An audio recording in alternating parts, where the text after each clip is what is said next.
교회 안에 여러 직분이 있는데 이 직분에 대한 성경적인 이해가 없이 그 직분을 맡아서 봉사할 경우에는 그 직분이 자칫 감투로 전락을 하거나 아니면은 그게 의무의 굴레가 되는 수가 있어요.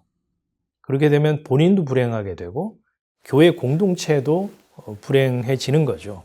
그래서 이 교회에 있는 직분의 본분이 뭔가 이 시간에 좀 살펴보기를 원하는 겁니다. 집사라는 직분이 있죠. 집사라고 하는 이 단어가 뭐냐면요. 시중 드는 자예요. 영어로 말하면 웨이터입니다. 이 웨이터로서의 역할을 잘 감당하려면 어떤 준비가 되어 있어야 할까요?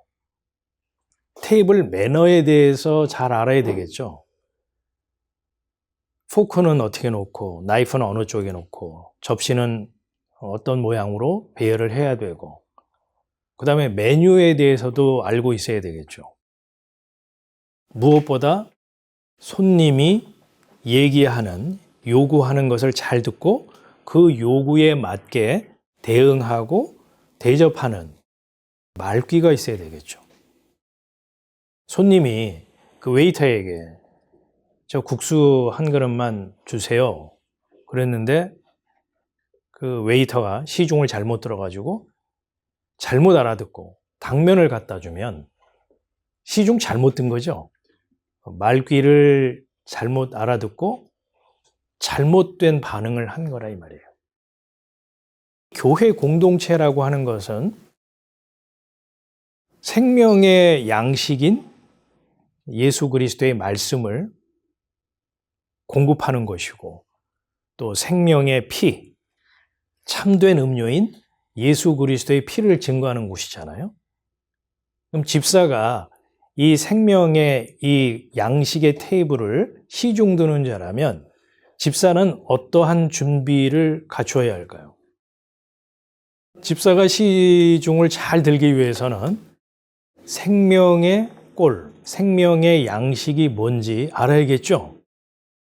그래야 그걸 교인들에게 대접할 거 아니에요. 그러니까 집사, 시중을 드는 자는 말씀이 무엇인지 그 말씀의 내용을 알아야 되고 또 예수의 피의 의미가 무엇인지 분명한 이해를 갖고 있어야 집사로서의 본분을 잘 감당할 수 있다 이 말입니다. 그런데 이 교회의 현실은 어떠냐? 집사 그러면 교회의 허드렛 일을 담당하는 사람 정도로만 알고 있고 또 집사님들도 그렇게 본인의 역할을 이해하고 그런가 보다라고 열심히 허드렛 일을 하는 일에 봉사하는 거를 볼 수 있잖아요. 그래서 이런 말이 있죠. 집사는 교회의 손과 발이다. 이렇게 공공연하게 얘기를 하고 있어요. 손과 발의 역할을 하지 말라라는 얘기가 초점이 아니고 집사의 본분은 뭐다? 예수 그리스도이신 그 말씀, 그 말씀의 뜻을 잘 알고 있어야 그 말씀을 성도들에게 시중들 수 있다라는 겁니다. 교회에서 서리 집사라는 얘기 들어봤죠? 안수 집사라는 얘기도 들어봤죠? 서리 집사는 뭡니까? 서리 집사는 말 그대로 직무 대리예요. 안수 집사가 되기 전에 서리 집사로 임명을 하죠. 교회에서 이 서리 집사는 1년 단위로 임명을 하는 임시직이에요. 안수 집사는 서리 집사였는데 그 직무 대리의 꼬리표가 떨어지면서 교회에서 이제 선출직으로서 계속적으로 집사의 임무를 맡아보게 되는 직분이 안수 집사고 교회에서는 안수 집사를 항존직으로 인정을 해주죠. 항존직이라는 것은 한 번 임직하면 계속해서 직무를 수행한다. 그런 의미예요. 교회에서 보통 항존직 그러면 안수 집사, 장로, 목사 이런 직분이 다 항존직에 해당이 되겠죠. 서리 집사니, 안수 집사니 이런 게 성경에 나와 있는 직분일까요? 서리 집사, 안수 집사, 이거는 다분히 인간의 아이디어에서 나온 직분이지 성경에는 나오지 않는 직분입니다. 성경적 관점에서 좀 살피고 점검해 볼 필요가 있다라는 겁니다. 이제 두 번째 우리가 살펴볼 내용은 권사입니다. 권사라고 하는 직분이 성경에 있습니까? 권사라는 명칭의 직분이 성경에 직접적으로 언급되어 있지 않아요. 그럼 왜 교회에서 권사직을 만들어서 권사 임명도 하고 추대도 하고 하는 걸까요? 여자 성도들의 교회 내의 봉사 역할을 위해서 만들어진 교회 직분이 권사예요. 이 권사제를 제일 먼저 도입한 교단이 감리교죠. 그랬다가 이제 다른 교단에서도 이제 권사직 제도를 이제 도입을 해가지고 좀 나이 드신 그 여성 성도님들 중에서 이제 권사로서 봉사할 수 있도록 이렇게 또 제도를 만들었죠. 제가 이제 성경을 읽으면서 이 권사에 관한 그 성경적인 근거가 뭘까 좀 살펴보다가 제 나름대로 성경적 근거를 찾아낸 구절이 있어요. 이게 뭐냐면 사도행전 4장이거든요. 이 초대교회에 관한 얘기를 기술하면서 요셉이라는 사람이 등장을 합니다. 이 요셉이라는 사람이 자신의 밭을 팔아서 그 값을 사도들 앞에 내어놓죠. 사도들은 이 요셉을 바나바라고 불렀어요. 바나바라는 뜻의 이름이 뭐냐면 권위자입니다. 권위자라고 하는 것은 자칫 갑질하는 그런 사람으로 이해하기 쉬운데 그건 오해고요. 권위자라고 하는 것은 권면하는 사람이에요. 또는 위로자라는 의미가 있거든요. 그러니까 권사는 위로자, 권면하는 사람이라는 거예요. 힘들고 어려운 교인들 찾아가서 집사님 힘내세요. 가정에 무슨 어려운 문제 있습니까? 제가 상담해 드릴게요. 이런 위로가 아니고 말씀을 깨달은 자가 말씀으로 하늘 위로를 베풀어 주는 거예요.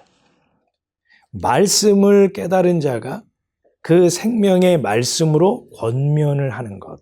그게 권사의 본분입니다. 자, 그 다음에 이제 장로를 살펴볼까요? 장로라는 단어의 뜻은요, 손 윗사람, 원로, 연장자라는 뜻입니다. 연장자, 원로라고 하는 것은요, 그저 육신의 나이가 많거나 사회생활 오래 해가지고 인생 쓴맛, 단맛 다 봤다거나 경제적인 여유가 있다거나 사회적 신분이 있는 자를 말하는 게 아니에요. 베드로가 자신을 가리켜서 장로라고 소개를 했죠. 너희 중 장로들에게 권하노니 나는 함께 장로된 자요 그리스도의 고난의 증인이요 나타날 영광에 참여할 자로라. 베드로는 자신을 장로라고 얘기를 하면서 장로된 자들의 본분 또 역할에 대해서 베드로전서 5장 1절부터 쭉 기술을 하고 있죠. 무슨 얘기를 하냐면 목자장이신 예수 그리스도로부터 양무리를 맡아서 양무리에게 생명의 꼴을 제공하고 공급하는 자, 그것이 장로다 이렇게 설명을 하고 있잖아요. 목자장이신 예수 그리스도로부터 양을 우리가 맡은 사람이라고 쳐요. 어떤 사람은 50명, 어떤 사람은 100명, 어떤 사람은 10만 명 맡았다고 칩시다. 양무리를 돌보는 장로에게 있어서 가장 중요한 본분이 뭘까요? 양의 건강 상태를 잘 살피면서 때를 따라 그 양무리에게 꼴을 먹이는 일이겠죠. 사도 요한도요, 자신을 가리켜서 장로라고 소개를 했어요.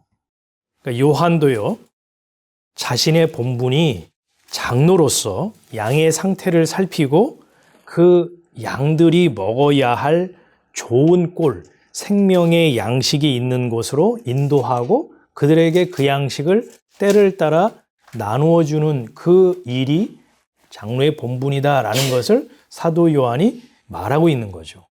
다음은 이제 목사입니다. 목사라는 뜻은 목자, 양치기예요. 양치기가 가장 중요하게 생각해야 할 본분은 뭘까요? 양털 깎는 걸까요? 양 잡아먹는 거예요? 본분 두 가지 꼽으라면 첫째, 생명이 꼴이 있는 것으로 인도하는 것이고 그 꼴이 이 양이 먹어서 될 양식이냐 먹어서는 안 될 독약이냐를 구분하여 공급하는 거죠. 그리고 두 번째는 외부에서 이 양을 노략질하여 양도하는 것이 들어와서 이 우리를 해치려고 하는 그런 무리가 있는지 살피는 작업을 하는 것이 목사, 양치기의 본분입니다.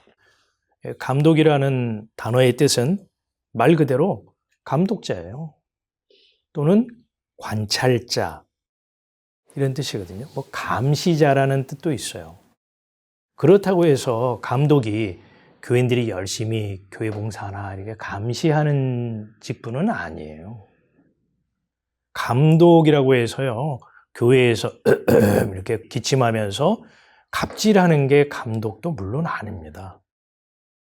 교회의 전체적인 상황을 파악하고 질서 있게 지휘를 하는 사람이죠. 그것은 완장을 찾다는 의미에서의 감독이 아니에요. 이 교회가 바른 방향으로 가고 있는가? 이 교회의 양떼들이 바른 꼴을 먹고 바른 길을 가고 있는가를 감독하고 살핀다라는 의미로서의 감독이에요. 그런데 교회의 현실은 감독은 어마무시한 권력과 권한을 행사하는 사람으로 오해하는 경향이 너무 짙죠. 그러니까 목사, 장로, 감독이라고 하는 것은요, 다 같은 직분의 다른 표현으로 보면 맞습니다. 장로라는 것은 구약적 전통에서 흘러오고 따온 명칭이고, 이 목사라고 하는 것은 신약시대 교회가 생기면서 양치기라는 그런 미닝으로서의 목사의 직분이 생겨난 거고, 감독도 사실은 그닥 다르지 않은 거죠. 그런데 이제 교회사적으로 보면 이것이 교단마다 제도에 따라서 약간씩의 그 역할 구분이 되죠. 장로는 교회의 행정과 재정을 맡는 그런 역할로 구분이 되고, 목사는 말씀을 선포하고 세례나 성찬을 집례하는 그런 일을 맡는 사람이 목사고, 감독은 교회의 전체적인 것들을 지휘하고 관리하고 감독하는 그 역할로서 약간씩 구분을 됐지만, 그거는 후대에 사람들이 나눠 놓은 구분이지 성경은 그렇게 구분하고 있지 않다는 거예요. 집사, 권사, 장로, 목사, 이 직분의 공통점이 뭘까요? 말씀이에요. 이 말씀의 내용을 직분자는 반드시 알아야 되는데요. 이걸 가지고 이제 교회에서 성도들을 대접을 하는 거거든요. 집사는 그 생명의 양식, 그 말씀을 시중드는 자고, 장로는 그걸 가지고 양무리가 바른 길로 가도록 그걸 먹이는 거고, 목사는 이게 먹어야 할 양식이냐, 먹어서는 안 되는 양식이냐를 구분하는 거고, 권사는 그 말씀으로 연약한 성도들을 위로하고 권면하는 그런 역할을 하는 것이죠. 그 말씀으로 성도들을 대접을 하는 게 그게 본분이에요. 대접한다는 것은 뭐냐면 말씀으로 봉사하고 말씀으로 섬긴다는 의미예요. 그래서 직분이라는 단어의 뜻이요, 봉사하다, 섬기다예요. 예수님도 말씀하셨죠? 나는 섬김을 받으려고 온 것이 아니고 도리어 섬기려고 왔다 그랬죠. 예수님 자체가 말씀이고 생명의 떡이잖아요. 이 말씀으로 우리를 섬기러 오신 분이에요. 섬김이 어디까지 가느냐? 자신의 생명을 내어주시기까지 섬기러 오셨다는 거예요. 그게 예수의 섬김입니다. 드라마인지 영화인지 방송국의 탐사 프로그램을 담당한 팀장이 나와서 이제 연기를 하는 그런 내용이에요. 근데 그 탐사 프로그램의 팀장이 신입 PD에게 꼭 하는 말이 있어요. 설레발 금지. 아니, 설레발을 하면 사람들이 보기에는 열심히 일하는 것 같잖아요. 라고 생각을 할 텐데 왜 팀장은 설레발 금지라고 강조를 했을까요? 팀장의 의도, 이 작품의 취지를 파악하지 못하고 의욕이 앞서고 열정이 남다르고 열심만 있게 되면요. 작품이 의도대로 갈까요? 안 갈까요? 탐사팀장의 얘기는 그저 한 귀로 듣고 한 귀로 흘려버리고 내 경험, 내 의지, 내 판단, 내 열정만 갖고 카메라 들고 나가서 막 찍고 막 드론 띄우고 막 사람들 만나서 인터뷰해버리면 이 작품이 훼손되겠죠. 자, 지금 이 내용을 우리가 그대로 교회의 직분자에게 적용을 해보자 이 말이에요. 먼저 말씀의 내용과 의미를 경청하고 그 뜻을 깨달아 움직이는 순서가 필요하고 그것이 교회 안에 또 하나의 질서이다라는 거예요. 그러지 않을 경우는 자신의 열심이 오히려 하나님의 뜻을 회방하고 하나님을 대적하는 불신앙이 될 수 있다는 점을 꼭 기억해야 돼요. 예수의 순환, 예수의 죽음, 예수의 부활로 인해서 탄생한 게 교회예요. 교회가 생겨남으로써 직분이 생겼죠. 그러면 이 직분자는 당연히